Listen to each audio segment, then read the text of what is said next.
All right, good afternoon, everybody. I'm Andy, and today we're joined by Rachel. This is this week's Team Kentucky update. We're going to start today's update by honoring one of our own, Virginia Moore. During the early days of the pandemic, I got to see firsthand Virginia's commitment to ensuring that every single Kentuckian was included. She stood by me day after day, whether right over here on this stage or later joining us virtually. She was a rock of stability and of grace during one of the scariest times that any of us have ever lived through. She made us smile. She brought us all together, and she taught us the importance of inclusion and leading with love and kindness. On Saturday, Virginia passed away. As Roe, her person, and her loving spouse said, she passed away like a true Kentucky girl on Derby Day. And while Virginia is no longer physically with us, I think we can all agree she is here with us now and will continue to be in spirit and through the impact she's made. Because Virginia led a national effort starting right here in the Commonwealth. She made sure ASL was included in every update here in Kentucky, and I credit her with sparking a national movement where now there's an ASL interpreter at virtually every single government press conference. So she truly made a difference. And her efforts undoubtedly helped save lives by getting information out to those who so often are left out. It also taught us a lot about being there for our fellow Kentuckians. You saw it right here on our team, where we worked every day to make sure every update had an ASL interpreter. To kids across Kentucky learning sign language or pretending to be Virginia in their homes or through videos, Virginia was leading by example, and I was really proud to stand beside her. I often said I was Robin to her Batman. Um, she really led, truly led. And I remember the numerous times, whether it was during the pandemic or after, where she would text me to make sure I was okay. And early on in that pandemic, I know I heard from a lot of people saying how hard it must be to read the deaths out. But remember, while I was doing that, Virginia was signing each and every one of them. She went through the tough times and I think had an approach like I did, that we wanted to do it so nobody else had to. She sacrificed a lot for all of us. And I believe because of her, there are a lot of people alive today that otherwise would not have been with us. I'm pretty sure that's the definition of a superhero. And so I think that qualifies her certainly as one. But I know the most important honor that she earned was knowing that more Kentuckians were included. And even as we came out of the toughest times of the pandemic, she would call over, whether there was recommendations for people on boards or things that needed to be done. And one thing I'm real happy about is we said yes to every single one of them. She had more than earned it. I will miss her. I know her families, loved ones, her beloved dogs, and Kentuckians across the state will miss her too. I know Rachel and her worked so close, and that she shares my grief today. But as Virginia would remind us in our grief, we will get through this, and we will get through this together. Next, we're going to hear from our other partner in this pandemic. Dr. Stack is here today because today the national health emergency ends, meaning an official end to the pandemic. Yes, a beginning or a transition to an endemic that we've probably been in for a while. But folks, every county today is green, I believe, on our COVID map. We have come so far through one of the scariest and certainly the deadliest time that anyone on that's currently living on planet Earth has ever been through. We have gone through, and we have come out the other side, even though we're going to be living with the remnants of it. COVID Memorial is almost done. It's beautiful. It's going to be a chance to remember those we lost, but also thank those like Dr. Stack and Virginia who helped us through. Dr. Stack.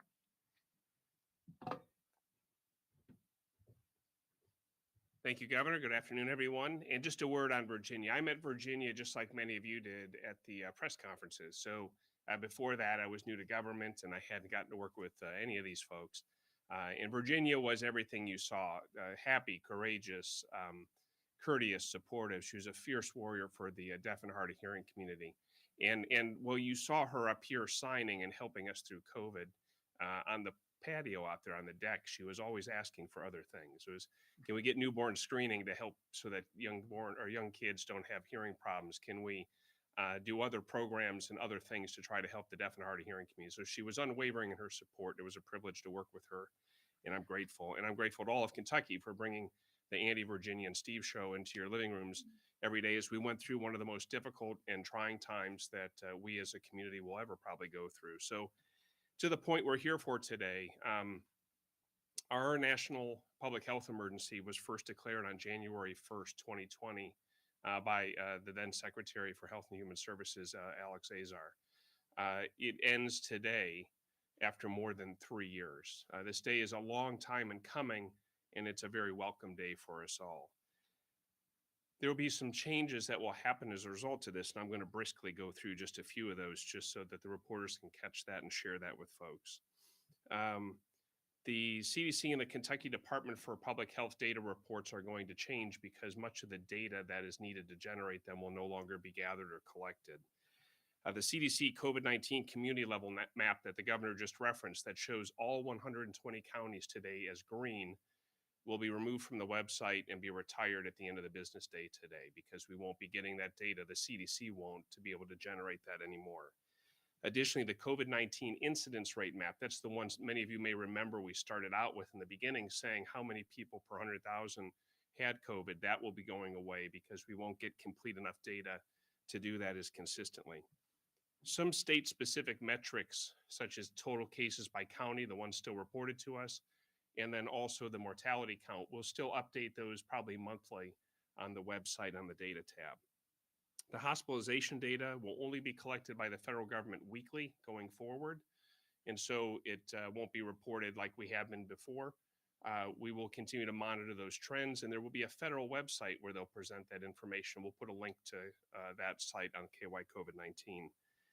The mortality reporting process, and I'm proud of this, it was very difficult along the way, but we have been very, very diligent in making sure that we reviewed all the cases that were outliers that weren't clear to make sure we had folks who felt confident that we were including only people who died from COVID and not others.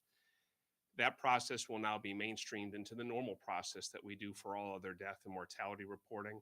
And so it won't be quite the same, and we won't have weekly data. It will be reported, we think, at least monthly, and it will become more normal. On that point, as we end the emergency nationally, the HHS, Health and Human Services, has reported that we are at 95% reduction for deaths from COVID that we're reporting on a daily basis now from the peak of the COVID pandemic. We've come a long way. The current vaccine dashboard will be updated through the current processes. We'll still have that data, but as the vaccine has changed and as the recommendations have changed, the data is more complex, and we want to make sure what we produce is useful. So that will probably change too in the months ahead, but not immediately. Following from the above, like I said, the website will change at the end of the business day today. It'll be simpler, shorter, and still include relevant information for Kentuckians and point you to the federal website. The bivalent COVID vaccines will remain available via pharmacies, health departments, and many medical offices. For now, these should be available at no cost to patients, but later this year, most people have to use their insurance to receive boosters and also medical care, so things will be more typical of other diseases. With respect to vaccination, nationwide, only 20% of people over 18 and only 43% of people over 65 have received a bivalent booster. Staying current with your COVID-19 vaccination remains the easiest and most effective way to protect yourself from the severe harm of COVID or its worst complications. I urge everyone, please be open to getting your vaccine. It's never been easier. And now the vast majority of people just need to get one dose, no matter how many previous doses you've had, once a year in your current. Testing will change. The 8 free tests per month will go away. Insurance companies will no longer be required to pay for that. There should still be tested at drugstores. And of course, if you need a medical test, the medical community, healthcare community will be able to provide that. The most used oral antiviral treatment, Paxlovid, that will still be available at no cost for the medication for now. When the federal government runs out of its current supply, that too will also become commercialized, and it'll be just like getting any other prescription at the pharmacy. And I already mentioned that the hospital day will only be collected weekly, but I want to tell you, COVID-19 is not straining the hospitals now in any significant way. If you need care for COVID-19, the hospitals are there, they're ready for you, and they're able to take care of you. We've come a very long way. So for most of us, life has already returned to our new normal a long time ago. For those of us later in life or with substantial medical conditions, ready access to high quality masks, tests, immunizations, treatments, and adequate hospital care ensures that you can reduce your risk and more safely get treated and cared for if you have COVID-19 to avoid its complications. Even so, we would be wise to be mindful that COVID-19 is not gone and will not disappear. Remaining vigilant and supportive of each other is really important. And though it will be done less prominently, the Kentucky Public Health System and Kentucky Department for Public Health will continue to monitor trends, keep the governor updated, and make sure we share with you important updates as they occur. The COVID-19 pandemic has been a once in a century, all of humanity event. Our lives were disrupted profoundly and in some ways indelibly. Despite the difficulties, the distress, and even differences of opinion, Kentuckians pulled together, widely supported each other, and showed kindness and caring for each other that inspires and gives hope. So Team Kentucky, as the national COVID-19 public health emergency declaration ends today, I hope we'll take a moment to be grateful that we have indeed gotten through this, and we've gotten through it together. Thank you, Governor.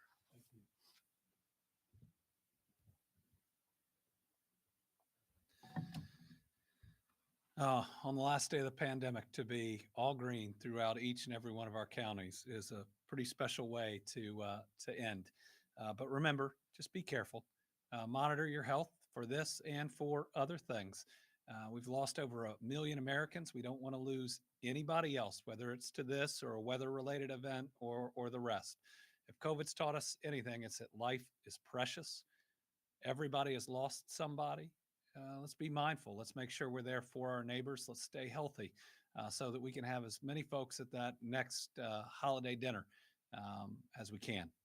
All right, early voting. Kentucky's primary election will take place next Tuesday, May 16th from 6 a.m. to 6 p.m. local time, whether that's in Eastern or Central time zone. Remember that we've made some changes in recent years. While other states have reduced voting options, Kentucky has actually expanded them. So from Thursday, May 11th to Saturday, May 13th, that's today, tomorrow, and Saturday, Kentucky voters can take advantage of in-person, no excuse early voting at their local county clerk's office or other designated areas. In fact, Brittany and I just voted early here in Frankfort. It was quick and easy. Thank you to all the poll workers that we saw today and those working across the state this week. So if you know you have conflicts on Tuesday, if you're a nurse with a long shift, if you have just a lot of different things to do, go out and vote today, tomorrow, or Saturday. This is the bedrock of our democracy. No matter how you are going to vote, I want, and we all want to encourage everyone to vote. I think everyone across the board wants to see higher vote turnout because that means more of our citizens are engaging in the process. So check with your county clerk's office or visit govoteky.com for places and times in your area. Please make sure you vote.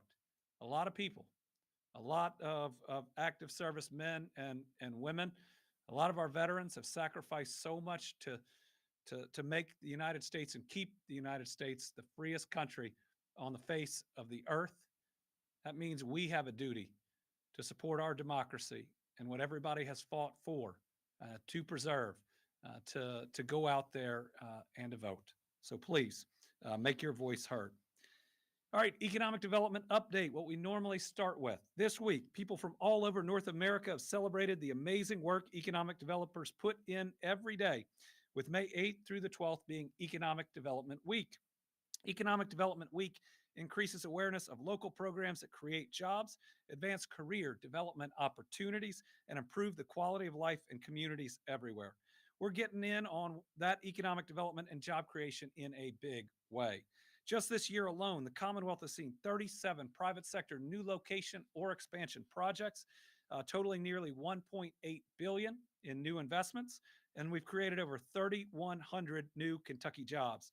And during my administration, we've seen over 850 projects, totaling nearly $26 billion and creating more than 46,000 or nearly 46,000 full-time jobs. In fact, today, Kentucky has more than 46,000 more jobs than we did before the pandemic, meaning we haven't just bounced back, but we are pushing forward. I want to thank everybody who works on economic development across the state. Listen, with the success we've had, being number 2 in the country last year, number 3 in rural job growth, number 1 in our region, everybody, everybody in all branches of government, at all locations from state to county and local level, everybody deserves credit. I want to thank everybody for pushing any disagreements, any parties, any red or blue, all of that. I'm proud in Kentucky we pushed to the side because a good job is a good job, and we have all remained committed to creating as many of them as possible. We got a chance to turn 3 great years into 30 incredible years of prosperity. Lots of incredible news that is continuing. Our economy is booming, and that helps everyone. So, on that note, we announced continued investment in the state's manufacturing sector this week with Big Rapids Products. The company is extending its Montgomery County presence with a $4.5 million new investment where they're going to create 44 additional full-time jobs.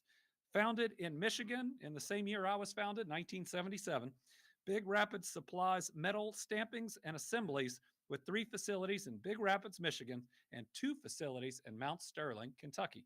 The company produces components for the automotive industry and the appliance manufacturing sector, as well as solar, aerospace, agricultural, and food service sectors. The updates will take place at Big Rapids Flint Drive facility and will be used to meet increased customer demands in manufacturing, warehousing, and shipping. As our economy continues to experience momentum, manufacturers like Big Rapids play an important role. I want to thank the company's leadership for their belief in us.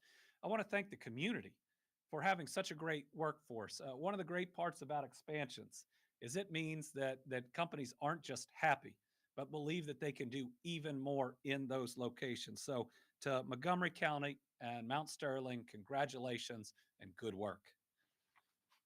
All right, we also have some really good other news on the state's booming economy.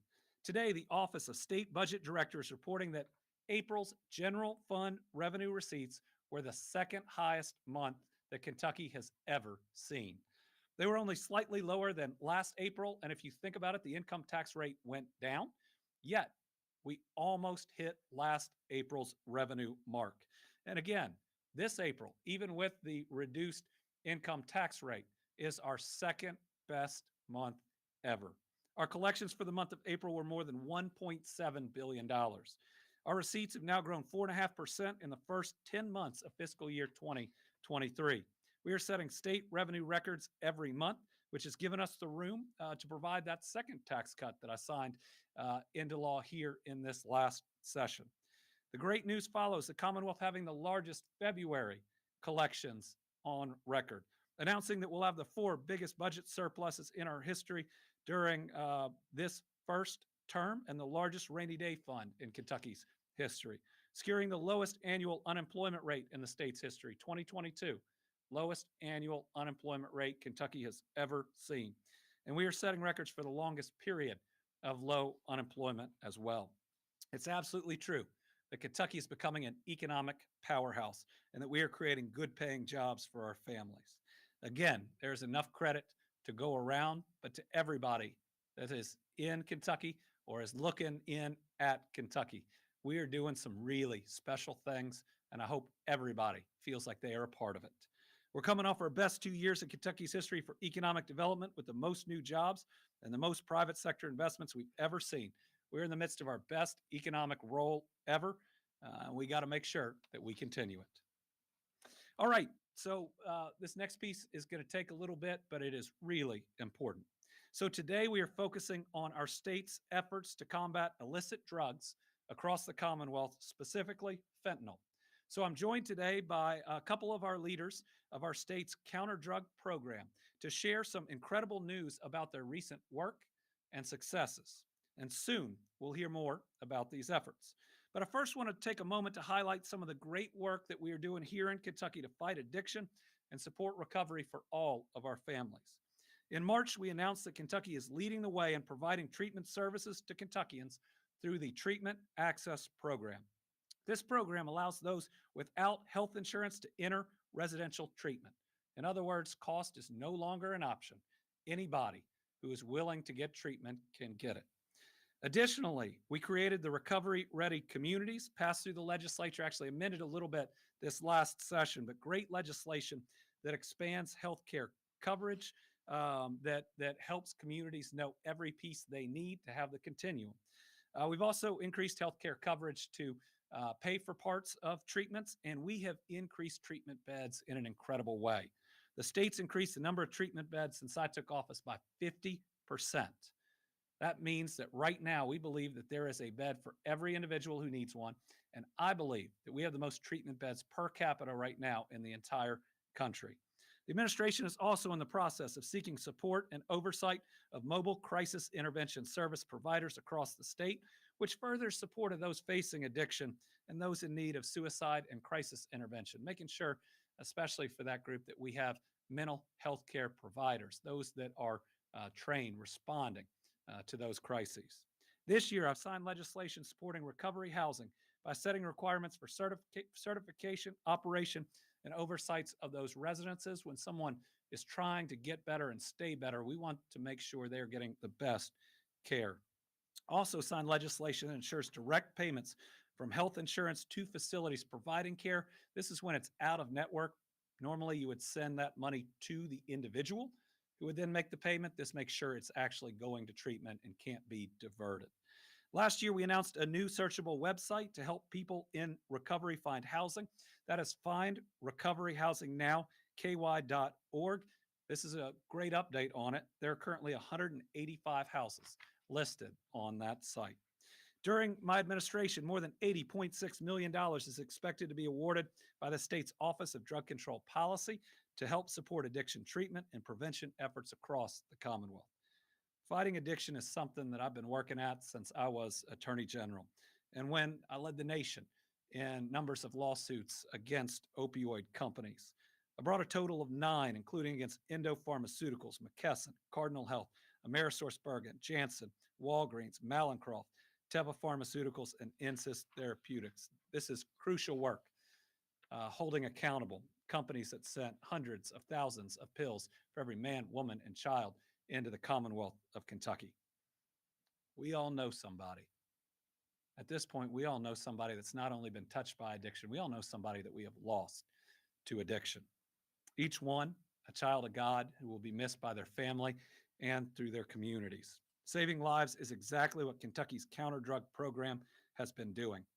So today, I'm proud to be joined by representatives of Kentucky's counter drug program to praise them for their work, because in just the first 7 months of this fiscal year, they have now seized over 142 pounds of fentanyl. That is enough to cause almost certain death for more than 28.9 million people. And you think about this just being the first 7 months, it is already a record, and a significant record. If you look at the entire last fiscal year, this is 33+% more fentanyl seized in just the first 7 months of this year. And when you think about the fact that drug overdoses went down last year for the first time in years, when the drugs are more powerful, it means that this work, these heroes on our front line, doing more than ever before, are making a difference. And this team is made up of groups all over Kentucky, state, local, and federal agencies like the Kentucky State Police, Kentucky National Guard, Appalachian High Intensity Drug Trafficking Area, Homeland Security Investigations, and of course, the DEA. But get this statistic.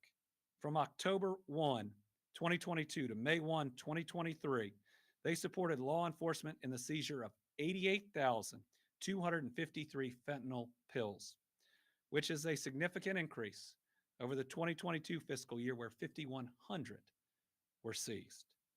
In 2023, the teams also supported the seizure of 432 pounds of methamphetamine, 179 pounds of cocaine, and 5.8 pounds of heroin. That's also a significant increase over the last year.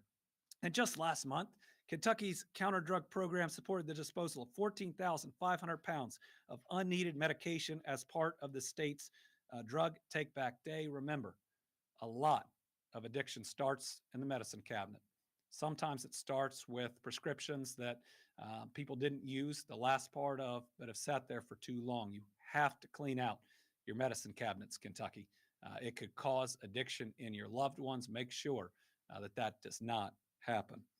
Today's news again follows positive news that we've needed for a while. That 2022 overdose deaths declined 5% compared to 2021. Still way too many, but we want to see the trend moving this way. And there's even some statistics out recently about 10th graders and drug use being down. We are seeing rays of hope. And there's no doubt that this team who is out there on the front lines are taking drugs off the streets and they are saving lives. I'm proud to support them each and every day for their life-saving work. That's why today I'm moving to continue the team's work of disrupting the supply of illicit drugs in the Commonwealth by signing the fiscal year 2024 State Drug Interdiction and Counter Drug Activities Plan, which we're going to do in a moment. We'll be sending our plan to the Secretary of Defense for federal funding to continue this great work. I want to commend our Kentucky State Police who work with multiple agencies to remove dangerous drugs from our communities. One of their partners is the Kentucky National Guard. Our guard, best guard in the country, are instrumental in supporting the counter drug program here in Kentucky, as well as supporting law enforcement on our southwest border. I know last year, KSP seized 18,600 grams of methamphetamine, and since 2018, their efforts have accounted for 1,612 drug seizures along the I-75 corridor alone. Statewide last year, KSP, local, and federal partners seized 11,700 grams of fentanyl. I'm really proud of those efforts. So KSP Commissioner Philip Burnett Jr., would you like to come up and say a few words? We are so grateful for your troopers and their work. Thank you, Governor Beshear. Good afternoon. Being here today to discuss some of the issues surrounding illegal drugs, particularly fentanyl and methamphetamine, throughout our country and the Commonwealth is heart-wrenching. But it's also uplifting because I'm able to highlight the efforts of the Kentucky State Police, local and federal partners who comprise the Kentucky Counter Drug Team with Kentucky National Guard. All agencies rely heavily on such partnerships for intelligence sharing and pooling resources to be a force multiplier across our Commonwealth. Please listen closely to this staggering statistic. The United States Drug Enforcement Agency stated fentanyl is involved in more deaths of Americans under 50 than any other cause of death, to include heart disease, cancer, homicide, suicide, and accident. In fact, just 2 milligrams of fentanyl can cause sudden death. As Governor Beshear previously mentioned, overdose rates in Kentucky have dropped by 5% in 2022 compared to 2021. This is the first decline since 2018, and this is very inspiring to those of us who work tirelessly to rid the Commonwealth of these deadly illicit drugs. Not only is fentanyl killing Kentuckians, but is also another danger faced by our frontline troopers, officers, deputies, agents, and first responders. And yes, even our canines. In this battle against fentanyl, we have equipped our personnel with naloxone, a medication designed to reverse an opiate overdose rapidly. This is just another tool like body armor, and firearms to protect those who protect Kentucky. In the course of such duties, we have had to administer naloxone for accidental exposures to first responders and also to those who have suffered an overdose throughout the state. Some of our efforts, just to recap what the governor said, statewide last year, KSP, along with our federal and local partners, seized 11,700 grams of fentanyl and 18,600 grams of methamphetamine, with a large portion that were seized on the I-75 corridor. That is a pipeline that runs between Michigan and Florida. By doing this, we've worked with our task force partners along this route to target and dismantle DTOs, as we call drug trafficking organizations. That has resulted in 1,612 separate individual seizures in that corridor. We've also have criminal interdiction teams across other major roadways across our state with similar success. And just last week, We had a seizure in Western Kentucky of 151 grams of methamphetamine, and in Eastern Kentucky, a seizure of 126 grams of suspected cocaine. Those are extreme rural parts of our state. Our troopers and officers and locals are out every day, every night, working to make Kentucky safer. But I've described some of our successful enforcement efforts, but I'd be remiss if I didn't mention our Angel Initiative. The Angel Initiative, which is available across all 16 posts across the state. This is for those suffering from an addiction, and it's strictly voluntary. In closing, partnerships are paramount, and law enforcement across Kentucky will continue to collaborate efforts to develop innovative ways to continue our fight against fentanyl, methamphetamine, and other illegal drugs taking the lives of Kentuckians. Here in Kentucky, we continue to send a strong message to drug traffickers that our focus will be upon you if you distribute such poisons in our state. Thank you. Thank you, Commissioner. Thank you, sir.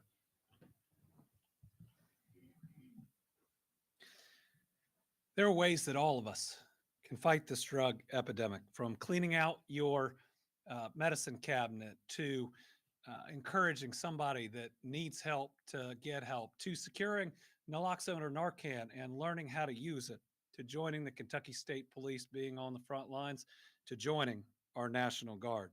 I next want to highlight the important work that the Kentucky National Guard plays. As part of the Kentucky Counter Drug Program, our National Guard provides personnel, assets, and capabilities as part of their unique military support.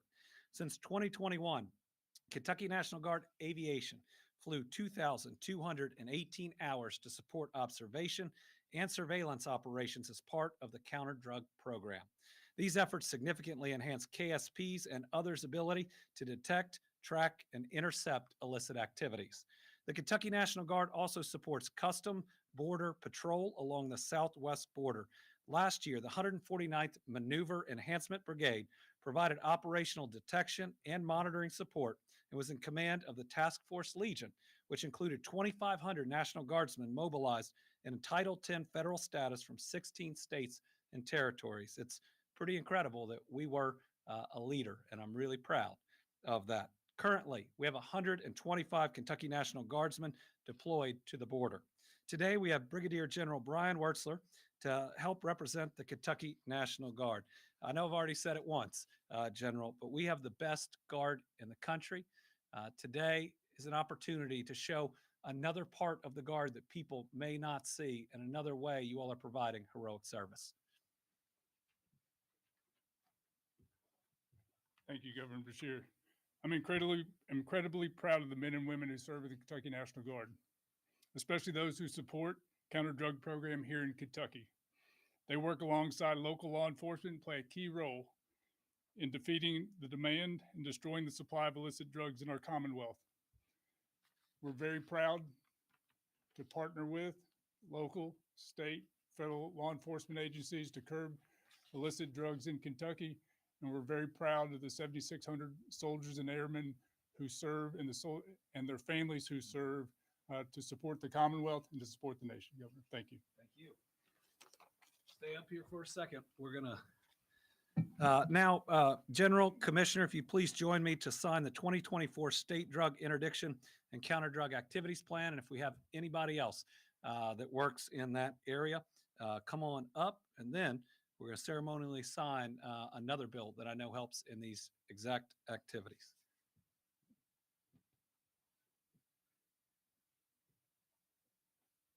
All right.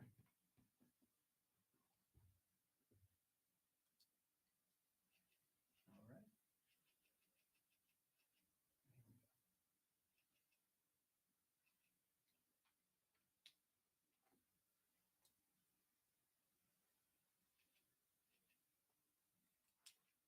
Thank you, General. Thank you. Thank you, Commissioner. Thank you. Thank you all very much.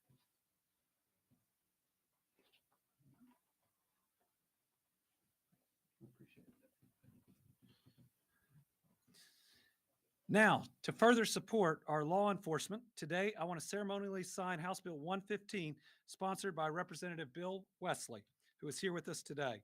This is a great bill that adds the definition of electronic detection dog and police dogs and adds them to statutes for assault on a service animal, which is a Class D felony. In 2021, KSP added the agency's first electronic storage device detection canine, and the second ESD canine was added in August of 2022. Today, we're joined by Sergeant Leslie Strong, an electronic detection canine May.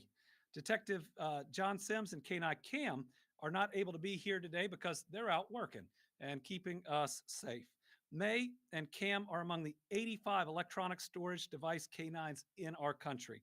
They work with police agencies and a really important group, the Internet Crimes Against Children Task Force, to assist with locating hidden electronic storage devices such as hard drives, USB drives, and cell phones that may contain child sexual abuse material or other criminal activity. I can tell you, from my time as Attorney General, when we arrested a record number of child predators, when we could find their electronic devices, we would find other victims. We would find other perpetrators. It helped us get to those kids that might still be in harm's way. The work that these two do that are here with us today is really special. And every time, almost every time they locate that device, it either means a successful conviction or that others get the help they need.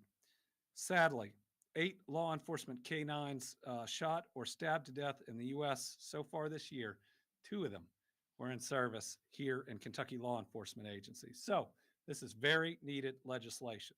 So I'm proud to sign it today, but before I do so, we're going to hear from Representative Wesley and then Sergeant Leslie Strong. Representative. You're very welcome. Appreciate it. It's a privilege, and thank you for having me today. Over the past few years, we've been working with local law enforcement with our canine units, and this one is very dear to me because it protects our children. And the service and the work that this does through Sergeant Strong. We only have 2 dogs in the state of Kentucky that specializes in this, and I'll let her briefly explain that. But it's Cam and May. Today we have May with us, and so if it's all right, Governor, Yes. we'll turn this over to Sergeant Strong. Thank you. Thank you, Representative Wesley. Governor, thank you for having us here today. May she thinks she's working because she's somewhere unfamiliar, so she's going to sniff. But these dogs, I was actually studying for the sergeant's exam when I noticed in the definition of service animal, our electronic detection canines weren't included in that. So that's how I noticed it. And we got her in 2021, March 2021. She was the first, and for a long time, she was the only ESD canine in the state. And now, fortunately, we have Cam that was mentioned earlier. He's out working today, as Governor said. But we've got 2 now. We got him in August, and May, would you sit, please? Better behave than Winnie. I don't know about that. But these dogs, they protect our most vulnerable citizens of the Commonwealth, which are our children. And I think we need, personally, I'm a little biased, but I think we need as many of these dogs as we can get because they do very important work. And I'd like to thank May for her hard work. Mm-hmm. And of course, Canine Cam and Detective Sims, they're doing a great job too in protecting the kids. All right. Ready, May? Sign the bill. Yeah. Excuse us. No, that's okay. Always working, huh? Yeah. Governor, I'd like to also thank the commissioner. And Sure. the If you liaison for Angela Parker, what she done. absolutely. Thank you, Representative. All right. Yes, sir.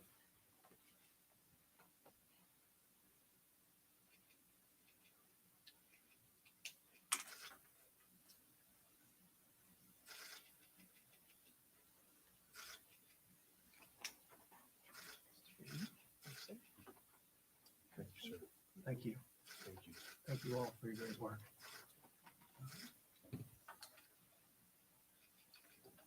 Thank you. All right. Thank you, Sir, I appreciate it. Thank you. I think she's the 3rd dog to be in here. Heaven Almighty, too.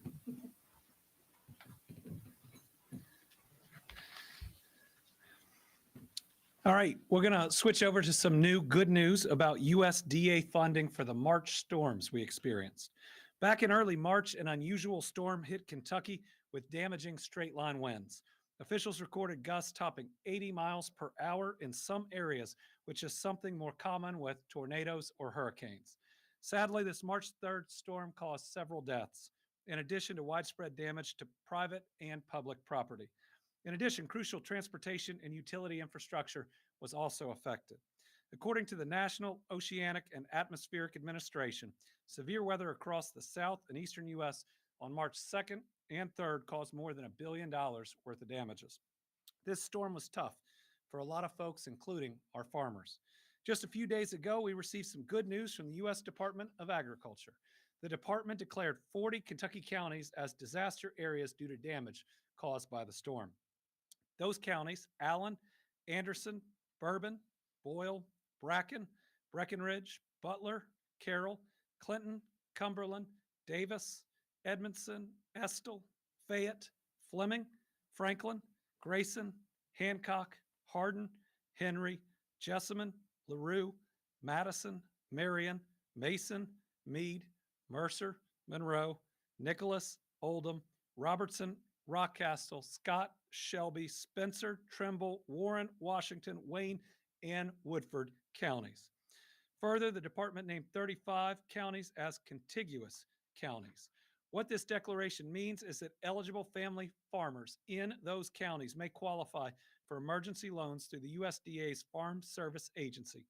These loans can be a real lifeline for these families. Loan applications are for severe physical losses only and will be accepted through December 28th this year. More about the loan applications can be found on the USDA's Farm Service Agency website, which is fsa.usda.gov. You can also find the Kentucky State Office site at fsa.usda.gov/state-offices/Kentucky/index, but we'll put that up and get that in the release so everybody can get that out. All right, update on both Eastern and Western Kentucky rebuilding. Let's start with West Kentucky. 9 households are still being sheltered through our Commonwealth Sheltering Program in Western Kentucky. 5 travel trailers are occupied at commercial locations. 4 remain occupied on private sites. 114 households have transitioned out. 2 more individuals included in these numbers are in the process of transitioning back to homes as we speak. In Eastern Kentucky, the Commonwealth Sheltering Program has 114 households. There remain in 117 travel trailers. That's down 9 households and 10 travel trailers. 108 trailers are occupied at commercial locations, while 9 are on private locations. 268 households have transitioned out, meaning they found more stable housing. 4 are sheltering in 1 hotel, 14 people in state parks. FEMA has now approved $106.2 million in individual assistance grants. That is an increase of $465,000 since the last update, so keep pursuing your claims. Since May 9th, an additional 5 applicants have received the maximum grant of $37,900, bringing the total housing assistance max grants to 715 survivors for $26.9 million. I believe that this is going to compare really favorably to any other natural disaster because we've pushed hard and we've pushed them hard and they have made changes. We need more changes nationwide, but it has resulted in more people getting assistance. If you need help, please call FEMA directly or visit a multi-agency resource center. Now, 2 days ago, FEMA announced the Kentucky Division of Emergency Management will be reimbursed by FEMA for $16 million spent by the state in response to efforts to protect immediate health and safety of impacted citizens. This approval is significant in that the president authorized 100% federal funding for those extraordinary efforts, meaning the Commonwealth will not be required to match any of that federal award with state funds. As we look at rebuilding, in March, we broke ground on the first home partially funded by the Team Eastern Kentucky Flood Relief Fund. Once completed, the home will bring a family, it's the Adams family, back to Letcher County. But additional families are also breaking ground on their homes with partial funding from the Team Eastern Kentucky Flood Relief Fund. We have 4 additional homes under construction with many more in the pipeline to be started. We continue to thank our partners, Homes Inc., the Housing Development Alliance, the Foundation for Appalachian Kentucky, and the Federation of Appalachian Housing Enterprises. Those are just homes being partially funded by this fund. There are dozens upon dozens of additional homes going up right now. We also recently announced that the state has secured land for 2 high ground communities, and we're working on more. The 2 we've secured are Olive Branch in Knott County and Skyview in Perry County. Other properties are being actively considered. I hope to have a good update on that here in the next week to 2. The vision of these properties include needed high ground homes, but also vibrant communities with modern amenities, mixed use residential options, as well as civic and community facilities. This is our chance to address a lot of challenges that have impacted these areas of Eastern Kentucky by building new on sufficient land. So to help bring this vision to life, the state released an RFP for program management expertise. We haven't built out a new community as a state. We don't have individuals on board that have done the master planning and overseeing these projects. The successful bidder will execute the design, engineering, and construction process for roads, bridges, utilities, sidewalks, street lights, and neighborhood layouts. They'll coordinate with the Commonwealth, Team East Kentucky Relief Fund, Kentucky Housing Corporation, and all of our nonprofits. This is a very unique process, so much that our research couldn't find an exact building or rebuilding like this in the history of the United States. Today, I'm excited to announce we have hired our program management team to manage the planning and development of residential communities in Eastern Kentucky. The team is made up of Kentucky talent with decades of experience, and they've already started their work. The team includes H.A. Spalding Engineers based in Hazard and Bell Engineering with offices in Lexington, Somerset, and Hopkinsville. Hank Spalding and Lisa Towns, who's here with us today with H.A. Spalding, will be overseeing the full program to build the roads, bridges, and utilities, all the infrastructure needed to rebuild homes for our flood survivors.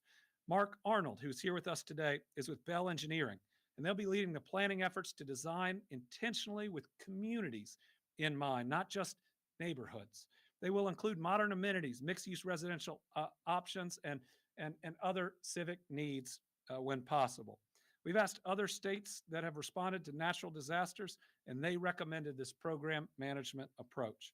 This structure will allow us to build homes for flood survivors at a quicker pace and construct a consistent infrastructure of the highest quality throughout the region. I want to thank the teams of dozens working towards getting us to this point. Now, I want to give Lisa and Mark a moment to speak about the importance of this project to the region, their local experience, and their commitment to the program. Thank you, Governor. As residents of Eastern Kentucky, all of us at H.A. Spalding know someone who lost their home and all their possessions. So it's very, very meaningful to us. But we look forward to the opportunity to help develop new infrastructure for communities that are new and safe for our residents to call home. There's been an amazing amount of work done so far, but we're excited to continue and push forward to build new communities for Eastern Kentucky. Mark? We're just so honored to be a part of this project. Again, Team Kentucky has done so much work up until this point. We're kind of catching it just to move it forward just a little bit more, but it's really our goal to build residential communities that capture the spirit, the heritage, the history of Central Appalachia. That's where many of us are born, many of our families are from, and that's what's important to us. Not just build subdivisions where people live because they don't have a choice. They have to move there, but build places where people want to put down roots, build real communities, and begin to really reestablish those lives. So that's what's really important to us, and we're going to work really hard to get there. Thank you. Thank you all. Well, you can hear their passion and the fact that this is being done by in-state, if not local groups, going to be pretty special. And so we thank them. This was an RFP. They earned it. But we're real excited about the expertise they're going to bring. Okay, next week, May 14th through the 20th, the Commonwealth will join the nation in recognizing National Police Week. Since 1962, the United States has honored peace officers during this time. So I encourage all Kentuckians to join me and my family, especially after this last year, as we remember our fallen heroes and thank those who continue to protect and serve this profession. Supporting our law enforcement is a priority because time and time again, these officers run towards danger to save Kentucky, in something that is very close to me right now. Now, I recently lost a friend to violence and would have lost another one or two or three, but for police responding within 3 minutes and bravely running towards gunfire. Right now, we have one officer in Louisville still fighting for his life because he put the lives of my friends, of Kentuckians, above his own. And that's something that we ought to honor every day, but certainly in this week. The selflessness of these heroes is something that I and we will never be able to fully recognize or repay. Kentucky is a safer place to live in thanks to the dedication and the hard work, but the bravery of these peace officers. While we recognize and honor their commitment every day, National Police Week is a chance to renew our support and show them how much they mean to us.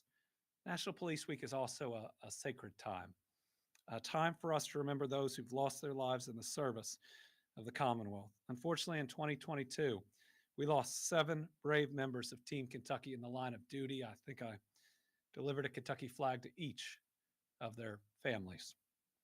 First was Officer Travis Hurley of the London Police Department, Deputy James Critchlow of the Ohio County Sheriff's Department, Deputy Jody Cash of the Callaway County Sheriff's Office, Captain Ralph Frazier of the Prestonsburg Police Department, Deputy William Petrie of the Floyd County Sheriff's Office, Officer Jacob Chaffins of the Prestonsburg Police Department, and Officer Logan Medlock of the London Police Department. Many of these officers served in multiple agencies, including the Kentucky State Police during their careers. These brave men put their fellow Kentuckians before themselves, and they paid the ultimate price to protect us, to make Kentucky safer and more secure.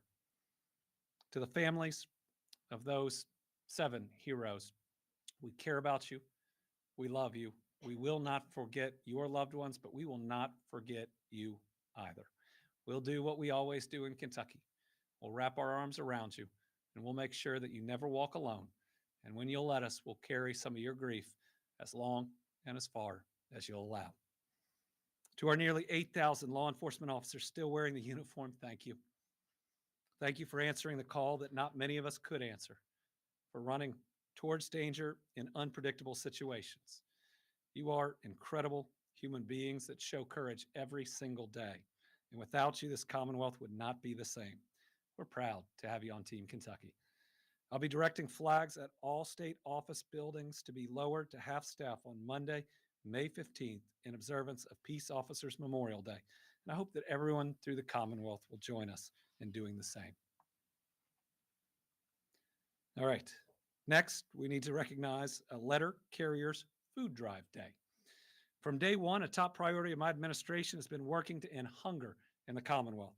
From delivering meals during the pandemic to committing funding to support food pantries and senior kitchens to initiatives like Shop and Share and the Legal Food Frenzy, Brittany and I have been committed to attacking hunger head on. Think about one of the only miracles to appear in all the books of the gospel is Jesus feeding the masses, right? In a place where food was sparse. He made sure there was enough for everyone. Well, in a state where food is plentiful, we ought to be doing the same. One person struggling with hunger in the Commonwealth is too many. That's why I want to remind everyone this Saturday, May 13th, is the 31st annual Letter Carriers Food Drive. This is the largest one-day food drive in the country.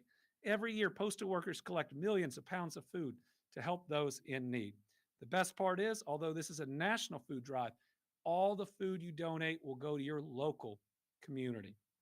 I remember doing a press conference on hunger, and the individual that had come up that was willing to share about their own struggle with hunger lived in my zip code. Everyone, wherever you are, there are people around you that don't have enough, and this is one way to help. It's easy to help. All you have to do is leave a bag of non-perishable food next to your mailbox this Saturday. So if you're able, please donate. Also, be sure to thank your mail carrier for all their hard work that make this food drive possible.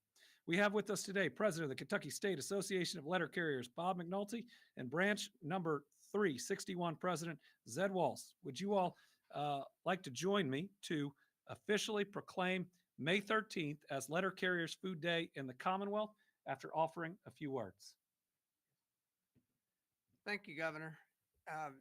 As the governor mentioned, it's the largest food drive day across the United States, the largest collection day.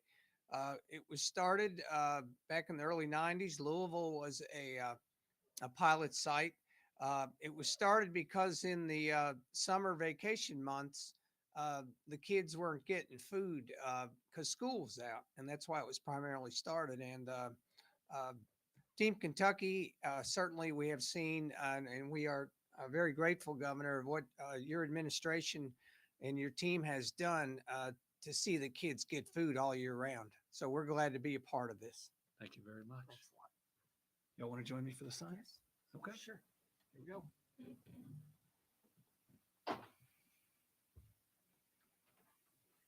All right. So, official proclamation. That's awesome.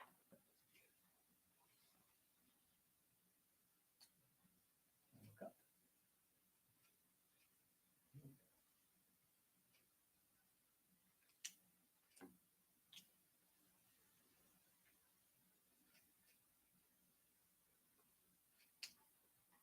Thank you. Thanks, Andy. Appreciate y'all. Thank y'all. Thank you.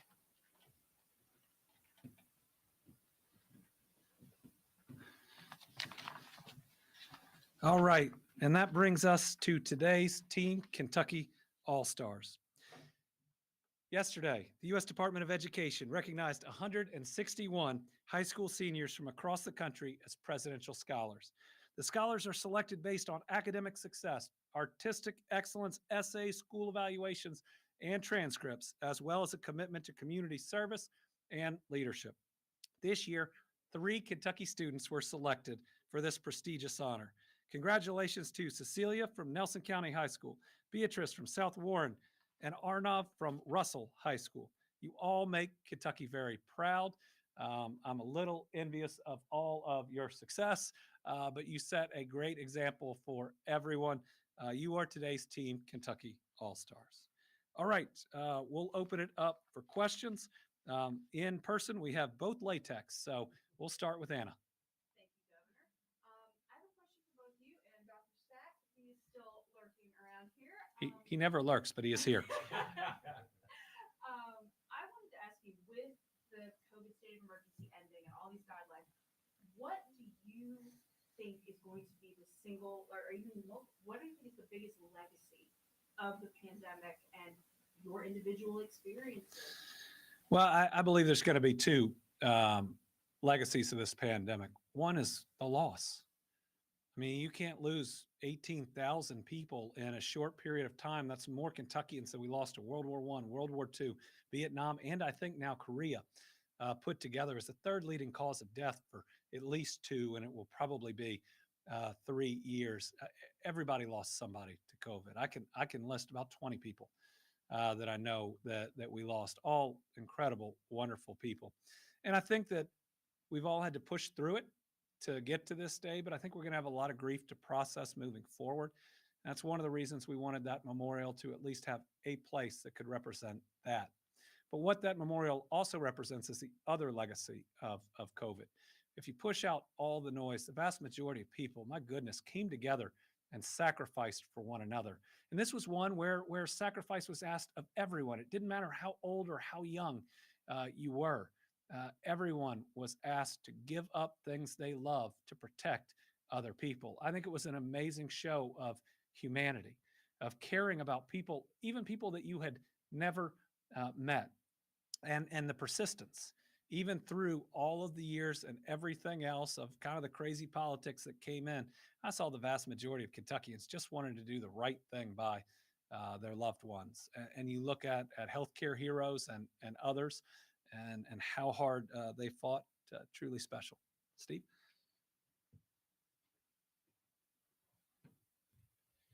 One thing I miss is I listen to the governor's answers, and sometimes I like his better than my own.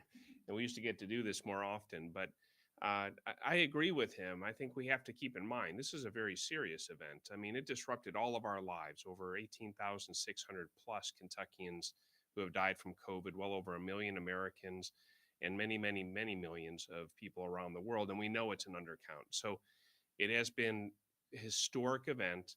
It disrupted people's lives, took people's lives, disrupted families, interrupted work, school, all sorts of things. It was enormous, and it's going to impact us all for the rest of our lives. It'll be something we all remember. Um, the science part of it was amazing. The vaccines are modern medical miracles. In 10 months or so, humanity designed an immunization for a virus that our bodies had never seen and our scientists had never encountered. And we managed to deploy that to billions of people around the world in less than 2 years. It was absolutely staggering. Um, yeah, we learned, but that's science. We didn't know anything and we had to learn along the way. And I don't think science was the biggest challenge. And so the things that I'll leave you with to remember are that I think our biggest challenges remain sociology. It's human behavior. It's not the science. It's how we interact with each other. And in Kentucky, and I'm the public health commissioner, as you all know, we unfortunately don't get to celebrate where we're a leader sometimes for the health of our population. We've got a lot of things we need to do. I really do think that the governor and then with Virginia and the privilege I had to be part of this and the whole team, Team Kentucky came together. People brought us into their homes. They listened. They were kind. They were caring. They lit green lights. They did things to show support and kindness for each other. I've traveled around the country. I interact with state health officials in states around the nation. And I've traveled to all over the state, all the regions and all the health departments in the last few years, everywhere, regardless of rural or urban or political party. Everywhere I encounter people who are grateful. They're grateful that in a difficult time, people came together. They tried to be straight shooters and share information, and people did the best they could. Didn't mean we always agreed. We certainly didn't always agree, but people did the best they could. And so I really do think today that Team Kentucky really should take a moment to be grateful that people did find a way to love their neighbor and be kind and caring to each other. And I don't say that lightly. I really, really do mean it. And I see it as I travel around. And I'm grateful for the governor for playing a key role in helping us to be able to do that. All right. The other late tech, Tom. Dr. Stack, don't go anywhere. Huh. I'd like to ask him a question now. Throughout the pandemic, there were a number of your counterparts and a lot of people in the public health business who left because it just got too crazy for them and they burned out. How were you able to keep it together? Well, I just started, and the governor told me I was going to get this really nice job, and it all changed. And I will share one funny story, though, just to this. When I met my senior staff, my senior deputies and chief of staff on the first day in the office, February 10th, I said, there's only one thing I really don't want to do, and it's media work. And then look what the governor gave me. That was not part of our interviews or discussions. But,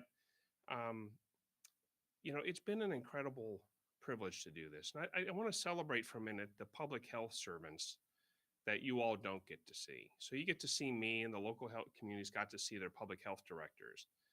There are probably 3,500 to 4,000 local health department employees across the entire state. They serve 120 counties, 61 health departments, 4.5 million Kentuckians. Whether it's for infant food, nutrition, early childhood development, immunizations, a high complexity laboratory, women's health, cancer screening and prevention, and countless other things. These folks are out there every day. They know their communities, they care for their communities, and they're trying to do everything they can to help every Kentuckian reach their full human potential so we have healthier people, healthier communities. So Tom, what I'll remember from this is just what a privilege it's been to serve. And I'm grateful to the governor for giving me that opportunity. And so how did I not get burned out? Because, when you get to a certain point in your career, and I'm blessed, if you have a chance to have a meaningful impact and do something of value, that's a really special opportunity. And again, Governor Beshear and Secretary Freelander gave me that opportunity. So there's never a time I thought about leaving the job because it was difficult, because what a privilege to try to serve during a time of need. So I'm grateful. All I'll add is that I've gotten the chance to know not only Steve, but his family, and he's got amazing support system there, just like I do. All right, we got Josh James.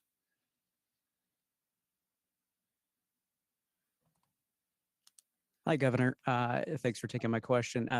This is actually another one for Dr. Stack, if he could make his way back up. I like this one.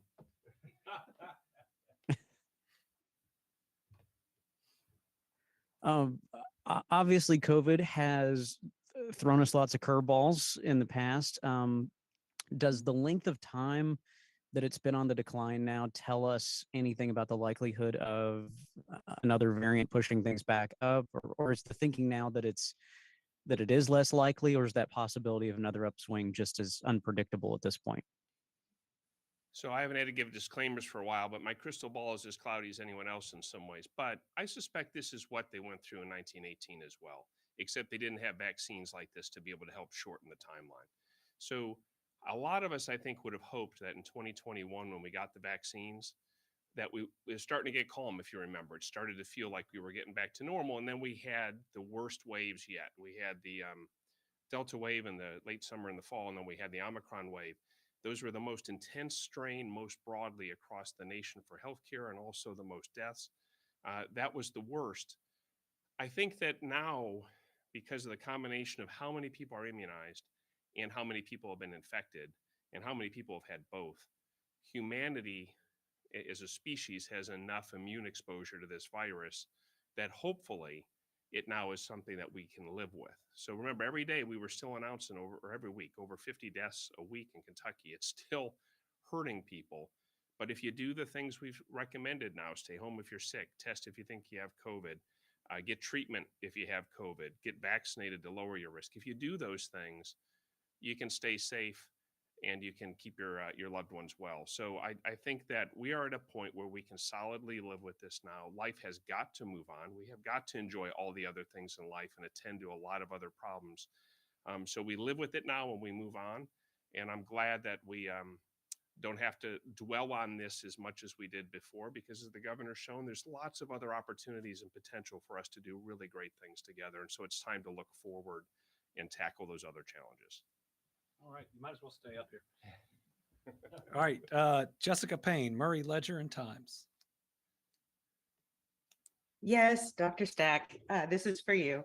But actually, first, if I may, I'd like to say that as someone who has admittedly engaged in my fair share of COVID data navel gazing over the past few years, I want to say thank you for all of the efforts you all have done to keep Kentuckians informed and for continuing to provide COVID-related data even after it wasn't required. So thank you for that.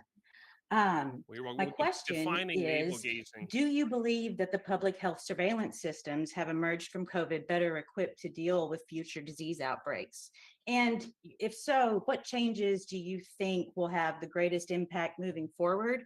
And where is there still room for growth? And if we have a minute, I'd love to hear what your vision is.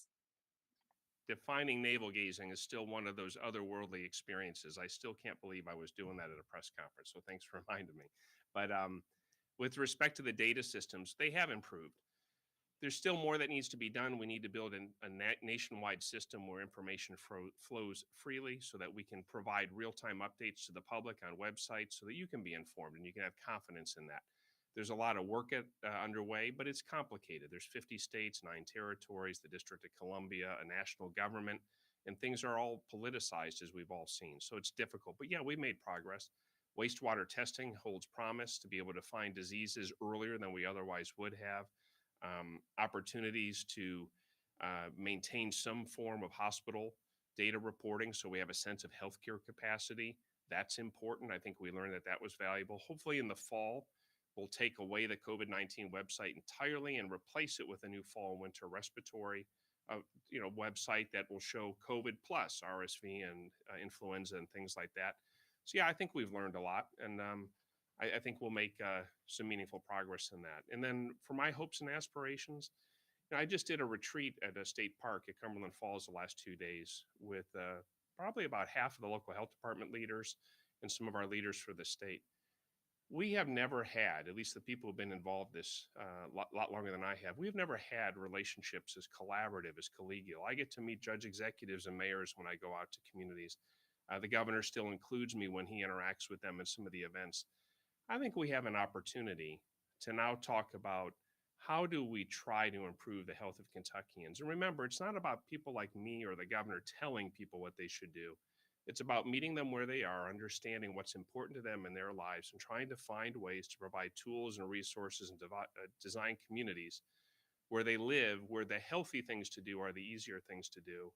And it's hard and it won't happen overnight, but boy, it's really worth doing. And so as I look forward to more time ahead to tackle other problems, things that we can help give people healthier, happier journeys through life. Thank you, everybody. This has been one of our longer ones, but remember to vote no matter who you're going to vote for. This is your democracy. Make sure you make your voice heard. Thank you. So we will get through it together. One more time. One more time. We will get through it together.